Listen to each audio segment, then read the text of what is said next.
Hello. This video is created in response to a command that I found in the internet, and it is so pertaining to the specific words of Sun Tzu that he prescribed 2,500 years ago, that I find that it is useful for me to share with followers of Sun Tzu. Now, Sun Tzu said, right, a major prohibition is of the king intervening in military operations. Now, what we have is an interesting command in the internet that, the president of a country is, acting and influencing and making decisions in the battle situation as if it's the rank at the level of the colonel. And it's interesting, and of course, is that the intervening on the movement of troops. I'll be very specific on this.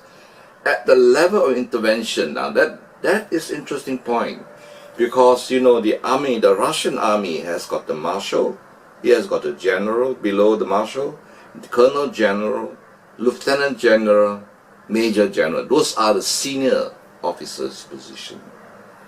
Then the colonel comes in after the senior officer position. Now, if that command is true, now you must take every news that is in a war that is still ongoing with a pinch of salt. But presuming that we use that as a case study, as an illustration for discussion purposes, then, in other words, the president is intervening at a level that should have been left to the general out in the field to manage. So in this case, you'll find I put up on this video the headline comment of the journalist, as well as to put to you in full, right, the scroll 3 that actually has a prohibition by Sun Tzu. Now, Sun Tzu, you'll find, refers to the king as Jin, right? Jin. And what he says is that, right, 不知 Jin, that means if the king does not know about military matters, military affairs, and had not been waging war before in battlefield and all that, then he should not, he is very specific, he should not order the movement of troops. Jin was a 退. Jin 退, advance or retreat, that should be left to the general out in the field on the battleground. Then, of course, you may ask, why does Sun Tzu make that prescription? He explains it. In this case, he explains why he put that prescription out. Firstly, that it will bind the army. You actually tying the legs of the soldiers. And the Chinese word for that is mi jin. Now, as I said before, right, if you study Sun Tzu, it is worth your while to study the original version of Sun Tzu, to get into his deeper thinking. And Chinese character 2,500 years ago bears some relation, right, to the pictograph of the character way back again, thousands of years ago.